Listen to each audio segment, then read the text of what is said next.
আসসালামু আলাইকুম। এটিএন বাংলা সংবাদে সবাইকে স্বাগত জানাচ্ছি আমি মমরিনাজ মামের। শুরুতেই সংবাদ শিরোনাম। আগামীকাল শপথ নেবে নাসির উদ্দিনের নেতৃত্বে 5 সদস্যের নতুন নির্বাচন কমিশন। সুষ্ঠু ভোট আয়োজনই বড় চ্যালেঞ্জ বলছেন রাজনীতিবিদ ও বিশ্লেষকরা। শেখ হাসিনাকে সামনে রেখে বিগত সরকার দেশে মাফিয়াতন্ত্র কায়েম করেছিল, মন্তব্য প্রধান উপদেষ্টার প্রেস সচিবের। প্রতিটি গুমের ঘটনার বিচারের আশ্বাস।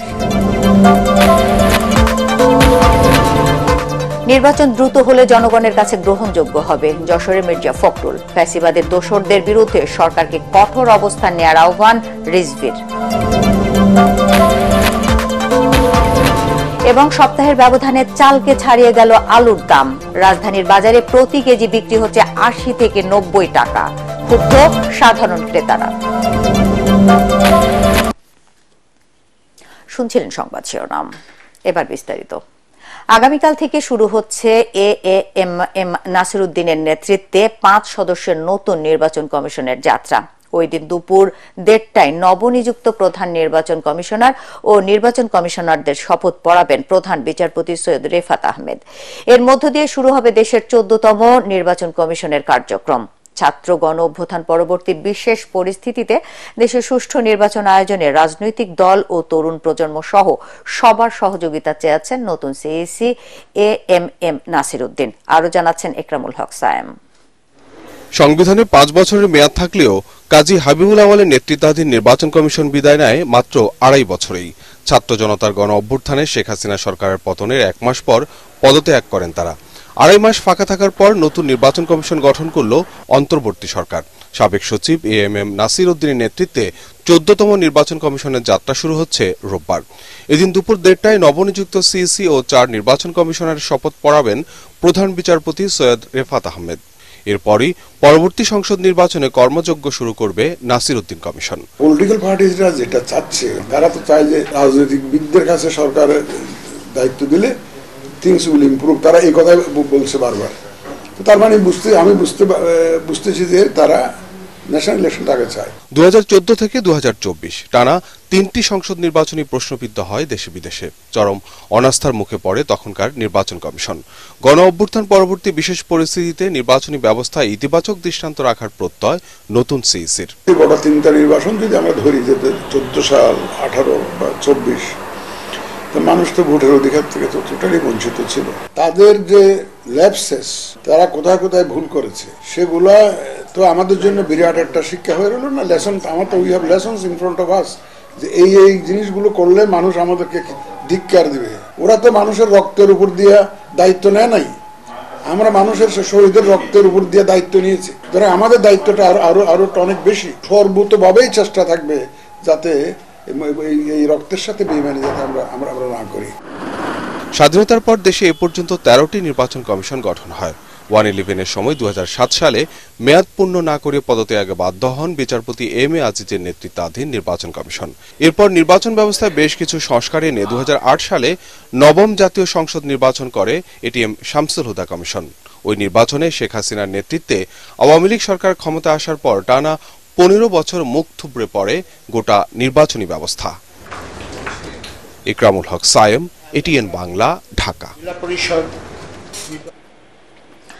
জনগণের আস্থা অর্জন ও সুষ্ঠু ভোট আয়োজন করাই নতুন নির্বাচন কমিশনের সবচেয়ে বড় চ্যালেঞ্জ বলে মনে করছেন রাজনীতিবিদ ও বিশ্লেষকরা। আস্থায় আনতে হবে রাজনৈতিক শক্তিগুলোকেও।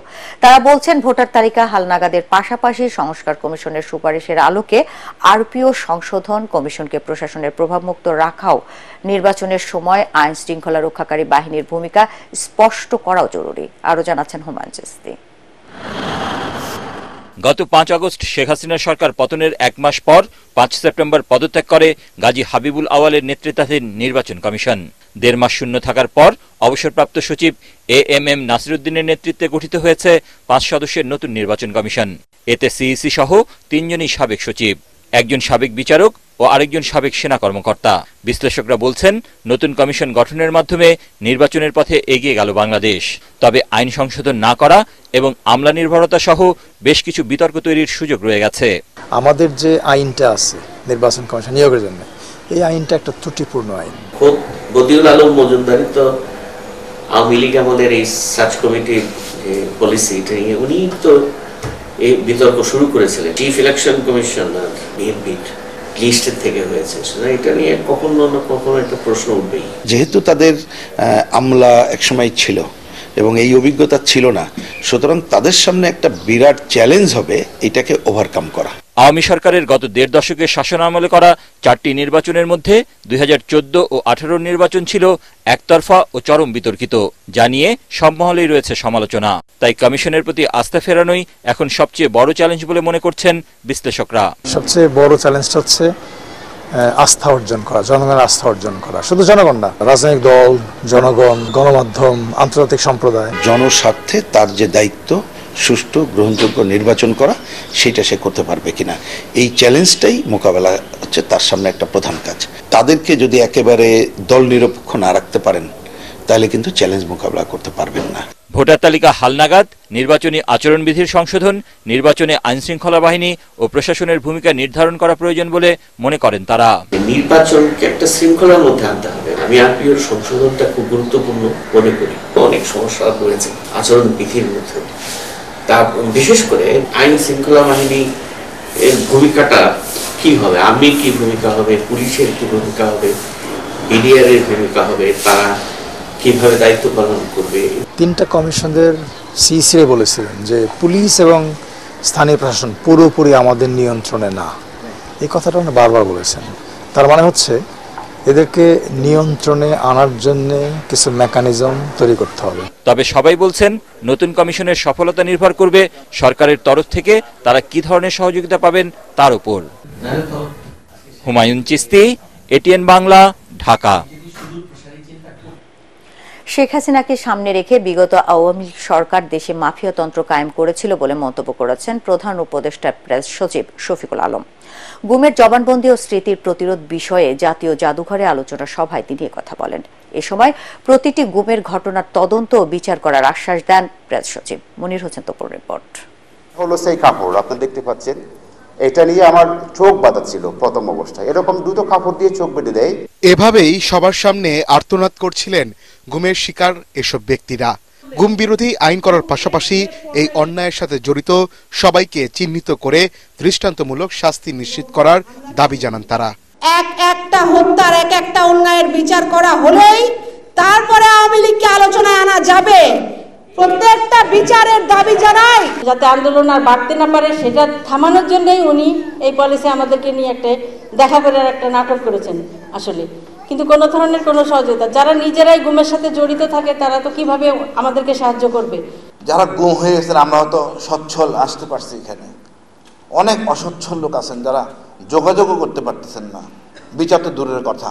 এ সময় প্রধান উপদেষ্টার প্রেস সচিব শফিকুল আলম বলেন, শেখ হাসিনার সঙ্গে যারা গুমের অপরাধে জড়িত ছিল তারা রাজনীতিতে ফিরতে পারবে না। শেখ হাসিনা যে একটা বড় রকমের মাফিয়া তন্ত্র চালাচ্ছেন এবং তার সাথে তো এক দুইটা না, কয়েকশো বা কয়েক হাজার লোক একসাথে জড়ো হয়ে এই ক্রিমিনাল এন্টারপ্রাইজে জয়েন করেছে। আপনি দেখেন র্যাবের এরা ওনারা অন্ধ, পুরো একটা গ্রুপ অফ পিপল অন্ধ হয়ে গিয়েছিলেন। যে সমস্ত জায়গায় গুমে যারা জড়িত ছিল তারা জীবনে পলিটিক্সে ফিরতে পারে নাই, এবং হাসিনার সাথে যারা গুমে জড়িত ছিল তারা জীবনে বাংলাদেশে পলিটিক্সে ফিরতে পারবে না। তিনি আরো বলেন, গুমের উদ্দেশ্য ছিল জনগণকে ভয়ের চাদরে মুড়িয়ে রাখা।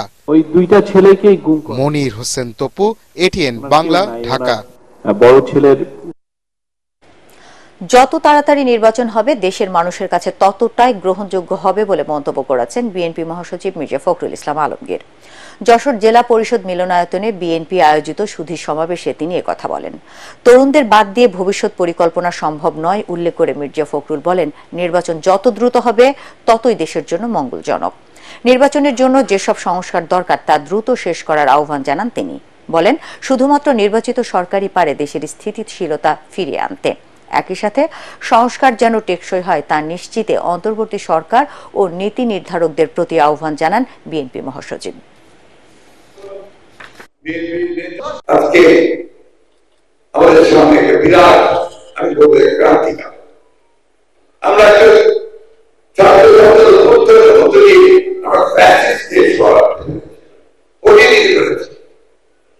আমরা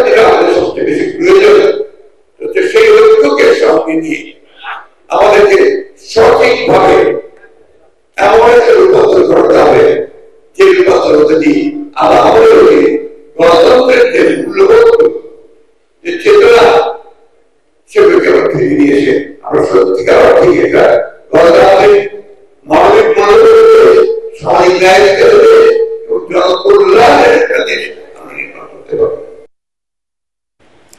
অন্তর্বর্তী সরকারকে বিপ্লবী চেতনা ধারণ করে ফ্যাসিবাদের দোসরদের বিরুদ্ধে কঠোর অবস্থান নেয়ার আহ্বান জানিয়েছেন বিএনপির সিনিয়র যুগ্ম মহাসচিব রুহুল কবির রিজভী। নয়াপল্টনে দলের কেন্দ্রীয় কার্যালয়ের সামনে রিকশা, ভ্যান ও অটোরিকশা শ্রমিক দল আয়োজিত বিক্ষোভ সমাবেশে তিনি এই আহ্বান জানান। এ সময় দ্রব্যমূল্য নিয়ন্ত্রণ সহ মানুষের প্রত্যাশা পূরণে সরকারকে কঠোর পদক্ষেপ নিতে বলেন রিজভী। তার অভিযোগ, নেতাকর্মীদের বিপদে ফেলে শেখ হাসিনা ভারতে দেশকে অস্থিতিশীল করার ষড়যন্ত্র করছে। শেখ হাসিনা পালালেও মানুষ গণতন্ত্র ফিরে পায়নি দাবি করে বিএনপি নেতারা বলেন, নির্বাচিত সরকার এলেই গণতন্ত্র প্রতিষ্ঠা হবে। গণতন্ত্রের চেতনার প্রতি একটি সরকার, অন্তর্বর্তীকালীন সরকার, সেই সরকার মানুষের যে আস্থা, সে আস্থা তো কমতে থাকবে।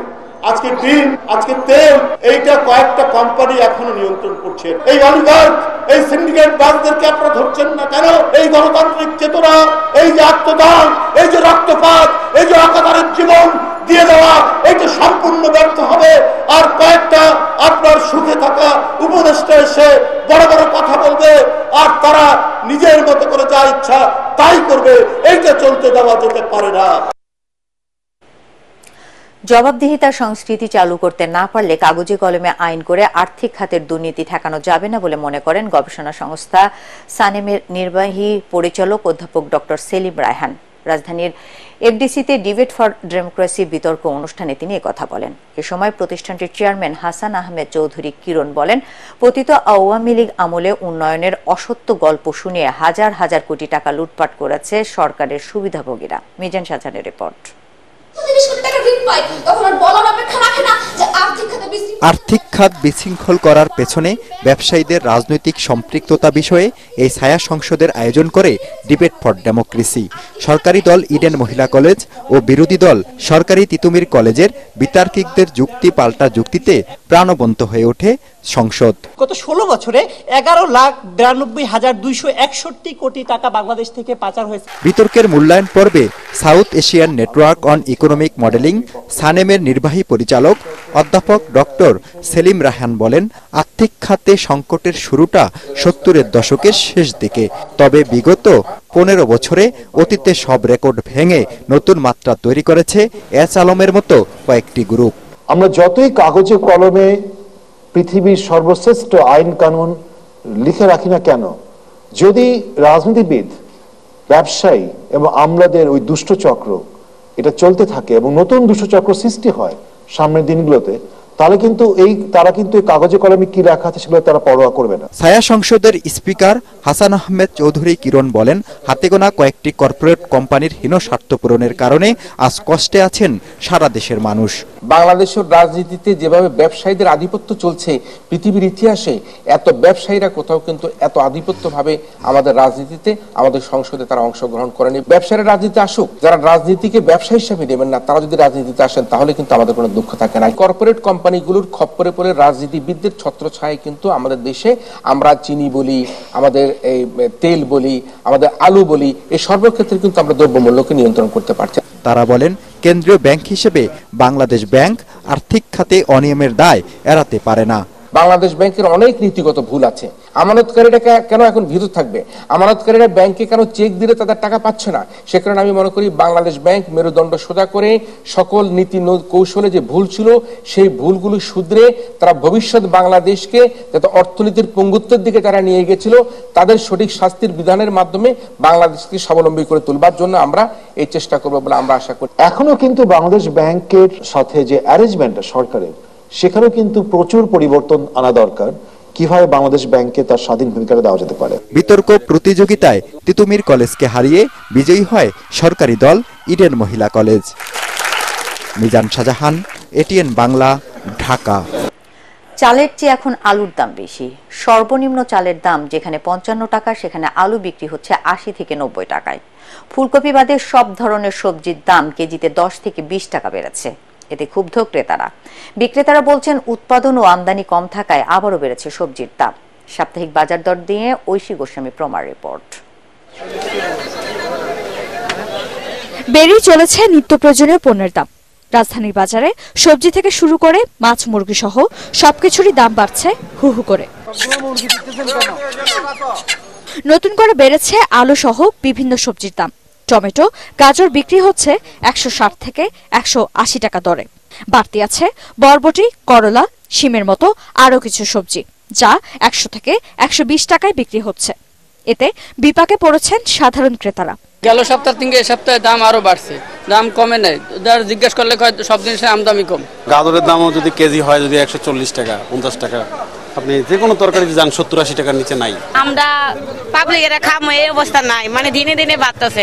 এদিকে বিক্রেতারা বলছেন সরবরাহ কম থাকার কারণেই বেড়েছে নিত্য প্রয়োজনীয় পণ্যের দাম। অন্যান্য বছর যারা আপনার নতুন সবজিটা আসার পরে পরে মানে আপনার ফুরফুর করে দাম কমে যাইতো, কিন্তু এবারে কিন্তু এখনো কমছে না। নতুন মাল আইছে, এটার আমদানি কম, দাম বাড়তি। এটা আমদানি যখন বাড়বে তখন দাম কমে যাবে। শুধু সবজিই নয়, সপ্তাহের ব্যবধানে বেড়েছে মাছের দামও। সব মাছের দাম কমছে, আরো কমবো। সামনে আরো আমদানি, প্রচুর আমদানি হইব মাছে। চাউলের দাম আরো মাসখানেকের পর পরে বেড়ে গেছিল, বেড়ে যাওয়ার পরে এখন বাড়ার ভিতরে এখন স্থির হয়ে আছে। বাজারে প্রতি কেজি ব্রয়লার মুরগি বিক্রি হচ্ছে 190 টাকায়, সোনালীর কেজি 280, লেয়ার মুরগি ও কক বিক্রি হচ্ছে 300 টাকা কেজি। ঐশী গোস্বামী প্রমা, এটিএন বাংলা, ঢাকা। বিপ্লব পরবর্তী বাংলাদেশকে এগিয়ে নিতে হলে ঐক্যের বিকল্প নেই বলে মন্তব্য করেছেন বিএনপির জাতীয় নির্বাহী কমিটির সদস্য অ্যাডভোকেট রুহুল কুদ্দুস তালুকদার দুলু। নাটোরে স্থানীয় বিএনপি আয়োজিত জনসভায় তিনি একথা বলেন। এ সময় দুলু বলেন, জাতীয়তাবাদী ও ইসলামী মূল্যবোধে বিশ্বাসী সকল দল এবং মতকে কাঁধে কাঁধ মিলিয়ে ফ্যাসিবাদ বিরোধী আন্দোলনের মতো দেশ গঠনে ঐক্যবদ্ধ হতে হবে। এ সময় জেলা বিএনপির সদস্য সচিব রহিম নেওয়াজ, সদর উপজেলার বিএনপির সভাপতি ফয়সাল আলম আব্বুল ও যুগ্ম আহ্বায়ক ফরহাদ আলী দেওয়ান শাহিন অন্যান্যদের মধ্যে উপস্থিত ছিলেন। আমরা অন্তর্বর্তী সরকারের কাছে অনুরোধ রাখবো, গতকালকে আপনারা নির্বাচন কমিশন ঘোষণা করেছেন। বিএনপি আমরা চাই অতি সত্বর নির্বাচন ঘোষণার পর ভোটার লিস্ট অতি সত্বর করে নতুন করে ভোটার তালিকা করে একটা আগামী বছরের মধ্যে একটা নির্বাচনের তারিখ ঘোষণা করা। এবার জানাবো পার্টেক্স খেলার খবর।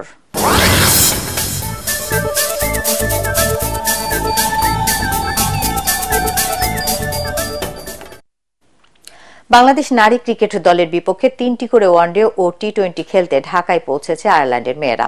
সিরিজের শুরুর 5 দিন আগেই ঢাকায় আসলো দলটি। আজ থেকে অনুশীলন শুরু করবে আইরিশ মেয়েরা। 27 নভেম্বর থেকে মিরপুরে শুরু হবে 3 ম্যাচের ওয়ানডে সিরিজ। 30 নভেম্বর দ্বিতীয় ও পরেরটি 2রা ডিসেম্বর। 2025 সালে সরাসরি বিশ্বকাপে খেলতে হলে ম্যাচগুলো গুরুত্বপূর্ণ বাংলাদেশের মেয়েদের জন্য। এজন্য প্রায় 1 মাস আগে থেকে অনুশীলন করছে টাইগ্রেসরা। পরের 3টি টি-20 হবে সিলেটে।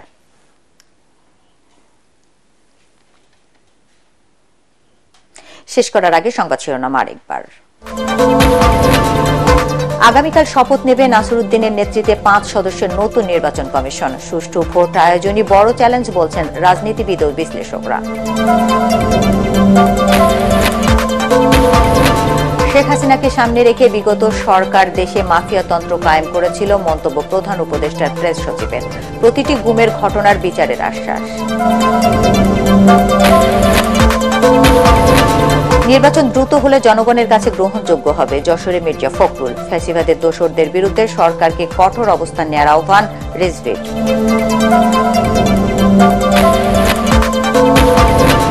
এবং সপ্তাহের ব্যবধানে চালকে ছাড়িয়ে গেল আলুর দাম। রাজধানীর বাজারে প্রতি কেজি বিক্রি হচ্ছে 80 থেকে 90 টাকা। ক্ষুব্ধ সাধারণ ক্রেতারা। দর্শক, পরবর্তী সংবাদ দেখার আমন্ত্রণ জানিয়ে এখনকার মতো শেষ করছি। এটিএন বাংলা সংবাদ ইউটিউবে দেখতে ব্রাউজ করুন youtube/ATN Bangla News। ধন্যবাদ সবাইকে।